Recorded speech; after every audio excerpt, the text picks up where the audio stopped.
Hello my lovelies, welcome back to my channel. So today I wanted to talk to you guys about like getting started in witchy stuff and essentials, like my advice to you. I get so many questions about this, so I thought I better make this video ASAP and let you guys know my thoughts, my tips and tricks.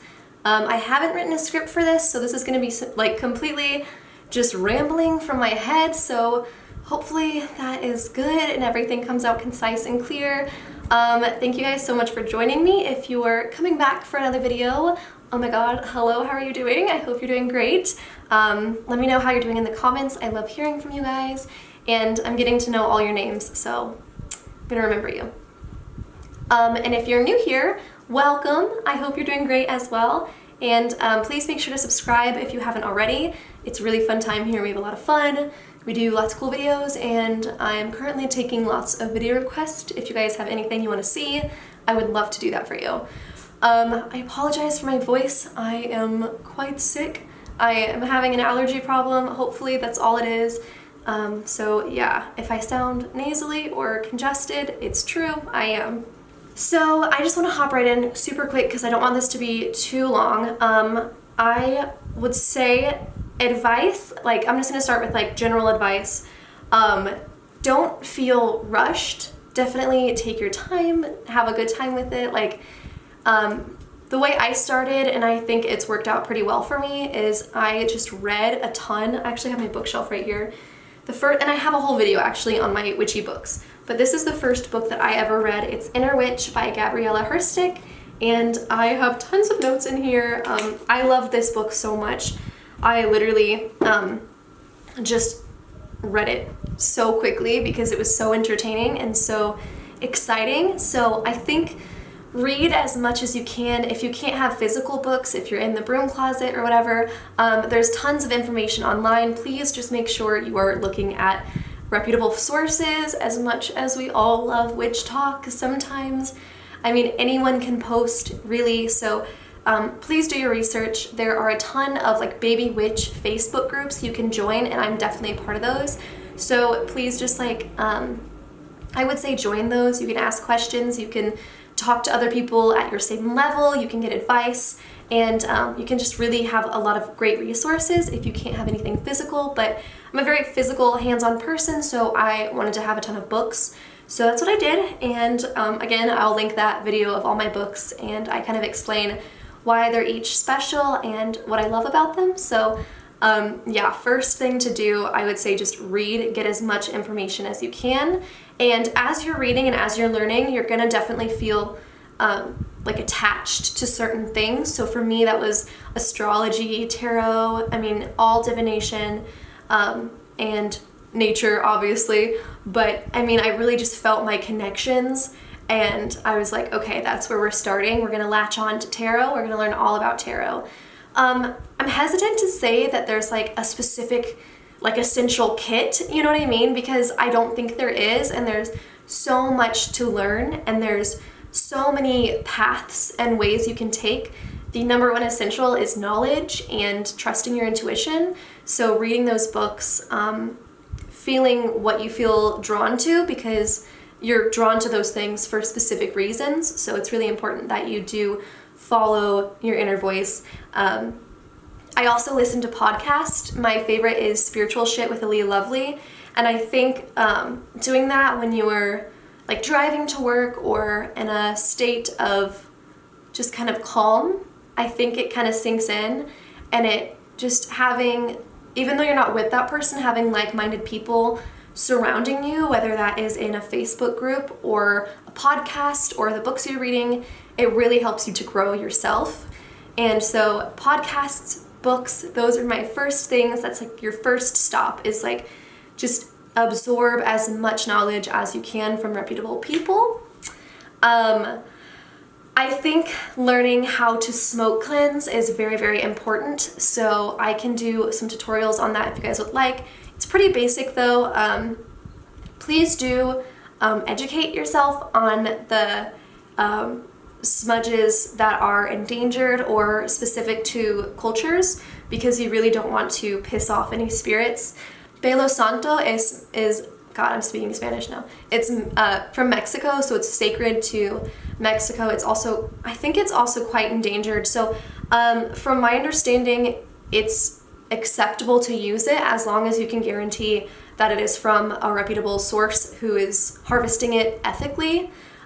Same with sage. I know there's a lot of debate with that. I would say if you can go with blue sage or other sages rather than white sage. I do have white sage, and it's because I bought it before I knew anything about witchy stuff. That was my first purchase because I was just like, hey, this is like the basics, so I'm gonna get a sage kit, and that's just what came in it.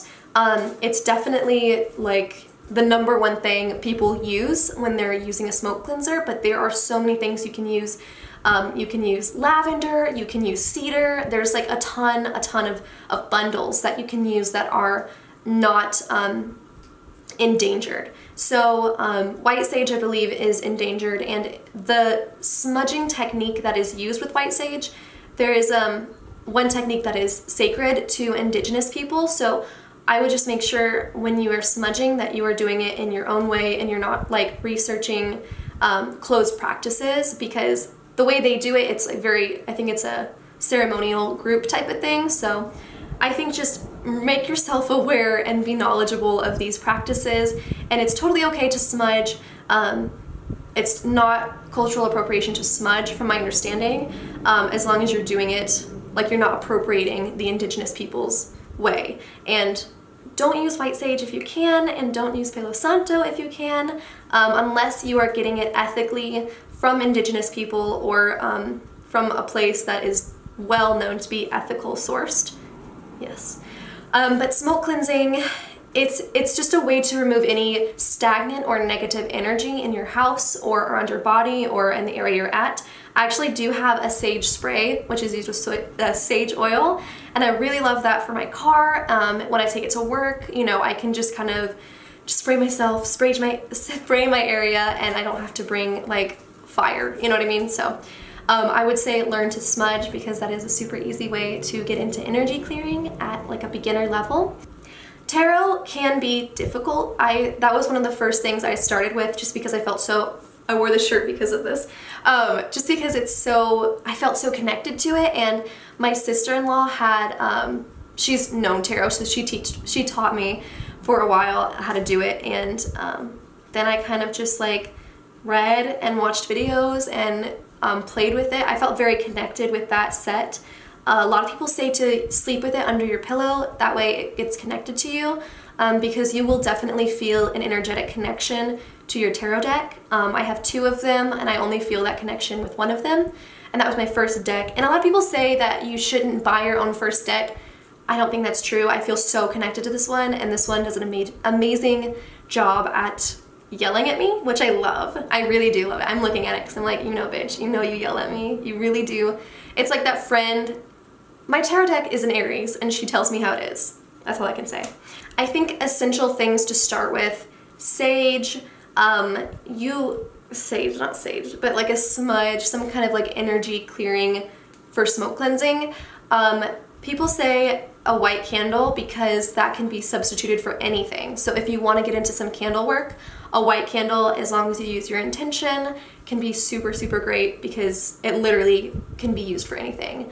Same for rosemary. And a little tip, don't feel like you have to buy expensive herbs online or anything. You can literally just go to Hy-Vee, or I guess it's a Midwest thing, whatever your grocery store is, and get those herbs there, and they work just as fine. Obviously I get wanting to go to like your witchy store, because it's like, it feels good and the energy in there is awesome, but on a budget, and especially for those in the broom closet, that is a good alternative to use. I have a mortar and pestle and a cauldron, both of which I haven't used really, so those don't feel like you need to use that like immediately. Don't feel like you need to go buy all these things. I would say like rosemary, because that can be, I don't know if I said this, that is like the white candle that can be used for a lot of different things. It can be substituted, so that's really good. I think working with the moon is a really, really great way to get started, because I don't know, I just feel like there's so many different rituals and things you can do surrounding the moon, and there are very like cut and dry ways to do them. I don't know if that makes any sense, but like full moon, have a full moon bath. That'll be your day to smoke cleanse your house. And having that time to be present in your full moon bath or your new moon bath or whatever, I don't know, it gives you time to kind of meditate, especially if you live a really busy life or you feel like really like upset with everything happening in the world, which is totally understandable, me too. It's just a really nice way to dedicate time to your practice. So I really like doing that. I think crystals are really fun for the beginner witch. Clear quartz is the same as your white candle and your rosemary. It can kind of be used for anything. So that's really exciting, but I literally have so many crystals. Like I just love them so much. I feel so connected to them. So I really like that. I think having a book of shadows is really exciting because you can kind of write down things as you learn them. And I feel like that solidifies it in your mind. And you can also go back to it and see, what did I do last full moon? You know, maybe I'll do that again, and maybe I'll add this thing or whatever. So I feel like I'm rambling. I hope any of this is making sense. But yeah, I feel like those are the like essentials that people usually want. I think pendulum work is, I think it's pretty easy. I don't know if it just comes natural to me or what, but I think that's something that if you can easily center and ground yourself and kind of get into a meditative state and use that, I really, really like using my pendulum. I use that for checking my chakras and everything, so again, I can do a video on that if you want.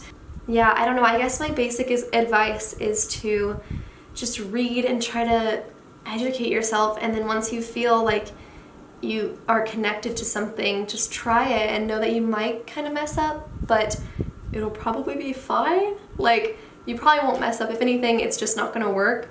I think when you're smoke cleansing, I always go clockwise, and I try to invoke like happiness, positivity, all the good things I want, and then the smoke cleanse is taking care of getting out the negative energy. So that's how I do it. With that, I don't know, I can do a whole video on this if you want, but make sure your windows are open when you smoke cleanse. Your doors, if they can be, you want to get the smoke out, because if you leave it, and you want to make sure you get the closets too, because if you leave it in any nooks or crannies, like bad energy is going to build up there, and that'll be like a really stagnant energy point. So yes. I think scripting is another really great thing to do in the beginning, because it doesn't take too much knowledge of the craft, or like it doesn't take really anything physically. It's just, you need a paper and pen or pencil, and you basically, like, I'll link my video that I learned from, but it's like, it's a technique for manifestation, and the lady I watched said she does it every morning and every night, which I do not do that. I do it like probably once a week, so I probably should do it more, but it's writing and in present tense what you want to manifest, and being super specific, and sending lots of intention into it. So make sure you're meditated, you're sending all your positive energy, and you're super like aware of like, thank you for this, I'm so happy. You know, it's like a thank you letter to the universe. And once you finish writing it, sign it, seal it with your love. You can sleep with it under your pillow, or keep it in your journal and just completely forget about it. You need to like put it out of mind, release it completely into the universe, and that's how it'll like manifest. Because if you're constantly thinking like, oh my god, when is this gonna happen? Like, come on universe, what are you doing? Then the universe is gonna be like, fuck you, let me do it. And so you have to wait for the universe to do it. You can't be worried about it, because it's not fully released until you release it. I hope that makes sense. Yeah. So yeah, I mean, that's basically how I started. I watched a lot of YouTube videos. I really like Harmony Nice. I think she's really good for people who are starting. And I just read a lot. I just constantly read. I spent a lot of time in nature.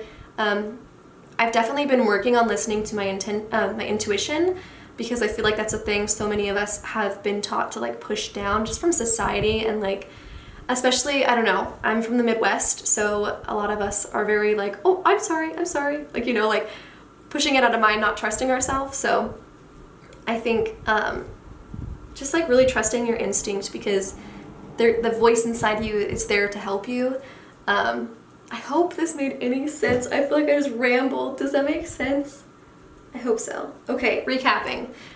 Read lots, whether it's books, whether it's online, whether it's watching YouTube videos or listening to podcasts. Get all the information you can. When you feel super connected to certain things like divination or maybe kitchen witchcraft or like herbs, you know, so focus on that, get more specific, read some more specific books about that, get a tarot deck, get some runes, you know, find some recipes. I think another really great thing is celebrating the Sabbats and all the holidays of Wicca. And so that's really exciting. You guys can, there's tons, it's like one a month. So I love that so much, and with that there are some ways that are, I don't want to say set, but some traditional ways to celebrate. So Mabon is coming up. I don't know, Mabon, I don't know how you say it necessarily, but I think I say Mabon. Anyway, so that's coming up September 20th through the 22nd here in the Northern Hemisphere, and a lot of traditional ways for that is just like decorating your altar in like autumnal, like, you know, like acorns and leaves and stuff like that, but also like baking like a pie. I think I'm gonna make like a peach cobbler or something. I really like baking. I love baking, so I use that during all the Sabbats and everything, like for Ostera, for Beltane. For Letha, I made a flower crown. It was like a Scandinavian thing, and I'm Scandinavian, so I felt really inclined to do that. But there are a ton of Instagrams. I will link the ones that I follow down below. Just a ton of different resources you can find, and Facebook groups and, you know, Reddit pages and everything like that. And I know the Facebook group that I'm in, it has like a master post of like, what are you guys doing for Ostera? And then you like comment what you're doing for Ostera, and then you can get ideas and you can kind of bounce off of each other. So I really like that. I had a thing pop in my mind that I was gonna say, but I feel like I forgot it. But yeah, so that's like kind of how I got into it, and my basic tips and tricks for those of you who are starting or who are interested and like want to learn more. If you guys have any questions, like you can just make the comment section like a questionnaire place, and I'll answer those down below, because I know that I rambled and that I kind of just went all over the place. So thank you guys so much for watching. Please subscribe if you haven't already, and I will see you guys in my next video. Bye guys, see you later.